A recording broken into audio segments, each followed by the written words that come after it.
Calling the case 251403576, State of Utah versus Tyler James Robinson. Counsel, could you enter your appearances, please? Chad Grunander, Jeff Gray, Lauren Hunt, Ryan McBride, and Chris Ballard for the state, Your Honor. Good morning, counsels. Good morning, Your Honor. Kathy Nestor, Michael Burt, and Richard Novak on behalf of Mr. Robinson. Good morning, Your Honor. Good morning to you all. Good morning. And to the jail, do we have Mr. Robinson present? Yes, Your Honor. All right. Mr. Robinson, good morning to you as well. Counsel, as we begin, I have entered orders allowing the admittance of Mr. Michael Burt, Mr. Richard Novak, pro hoc vice, and appointing them along with Ms. Catherine Nestor to be Mr. Robinson's counsel. The court enters findings that the combined experience of counsel meets and exceeds the requirements of Rule 8. Counsel, do we have, what would we like to accomplish today? I have two items, Judge. I just wanted to make a record that under Rule 16 of the Utah Rules of Criminal Procedure with respect to discovery, the state is required to provide to the defense within 5 days of the defense's request the discovery that we relied on in making this charging decision. We'll be prepared to do that, so we'll look for defense counsel's request or the next day or so, and we'll provide that to the defense. Thank you. We also, for the court's information, we met this morning with the defense team briefly in our office to talk about discovery and the process, so we'll be working together. There is a substantial amount of discovery in this case, Your Honor. It's voluminous, to say the least, and we're working on a process where we can exchange information as quickly as possible and be efficient in that process.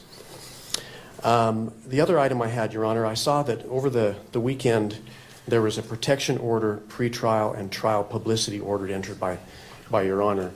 And I just was seeking some clarification. On page 2, at the end of the first paragraph, it reads, "To that end, lawyers participating in the investigation or litigation of this case shall inform all witnesses, investigators, consultants, staff members, or other members of the prosecution or defense teams that the prohibitions contained in this order." The state were seeking some clarification with respect to the phrase "all witnesses," Your Honor. There are a number of witnesses that have yet to be identified that will likely be used in the state's case. This occurred in front of 2,000 to 3,000 students at Utah Valley University. So we're in the process of identifying those witnesses. And so those individuals are presently unknown right now. So we're looking for a little clarification from the court. And I suppose we're not going to make any arguments today, but there may be some follow-up pleadings that we may need to file. Thank you. Ms. Nestor, did you want to be heard about that issue? No, Your Honor, we would defer to whatever the court wants to advise them on that matter. I mean, I think it's fairly obvious that we don't know who all the witnesses are in this case yet. I think it's just important that if anyone is identified that they have information about this order. So I think other than that, we wouldn't weigh in on any other matter. Thank you. Well, thank you for that question. That's an important one. The court will rule that as the witnesses become known to each side, that information is conveyed to abide by this order. Obviously, there are potentially many witnesses, and so it's not the expectation that you would be able to do that up front, but as they become known, I would ask that you would inform them of this. Anything else, counsel? Nothing from the state, nothing else, Judge. Thank you. Ms. Nestor. Thank you, Your Honor. We recognize that we are here today for a waiver hearing. It is not our intent to waive a preliminary hearing in this matter. We are going to be seeking that one be set. However, based largely on what the state just referred to as far as the voluminous nature of the discovery materials, we do think it would be prudent to simply reset for another conference another waiver hearing a little bit down the road where we have a better idea once we start seeing the discovery as it rolls in. I do recognize we're going to be getting that first batch in 5 days, but it's my understanding from our meeting today that there is massive amounts of digital that is going to be coming, and until we can kind of get our heads around exactly what we're dealing with and how much we need to process, it's going to be difficult for us to give you a reasonable expectation of when we will be ready to do the prelims. So we're asking today that we put that decision off, and maybe we could check in 30 to 60 days and just kind of let the court know where we're at and how much we're looking at and how much time we may need to set a preliminary hearing. Also, as far as a detention hearing, we are not asking the court to address that issue at this time. Under the statute, the issue is going to come down to the question of whether there's substantial evidence, which right now we're just not in a position at all to be able to even argue to the court. So we are probably going to ask that the court delay that decision possibly until the time of the prelim.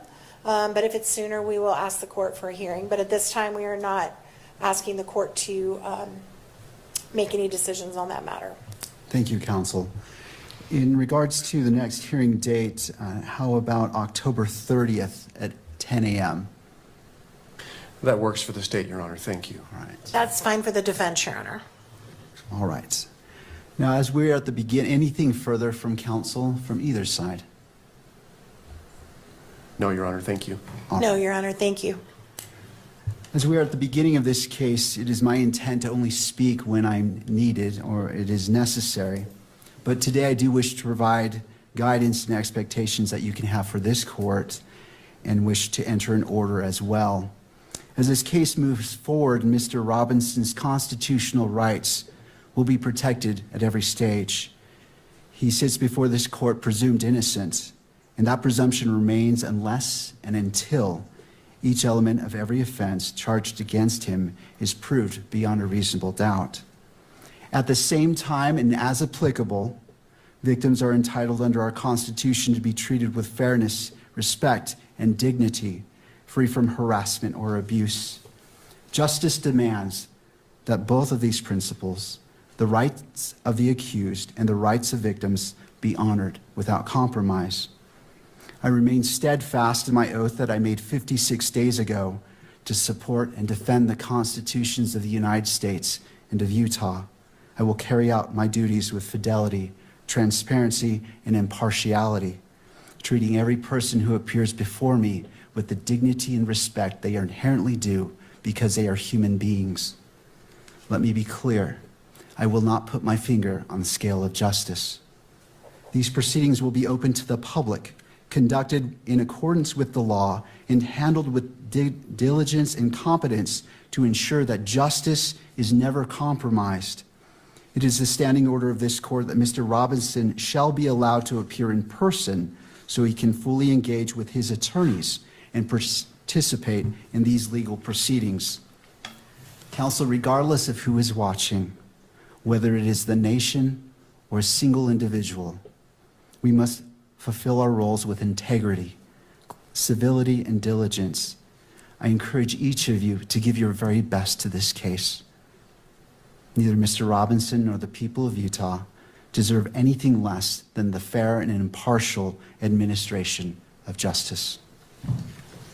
In regards to the next hearing, counsel, on that October 30th date at 10 a.m., it's the court's intent that it be in person if it be the wish of counsel for the defense for Mr. Robinson to be present.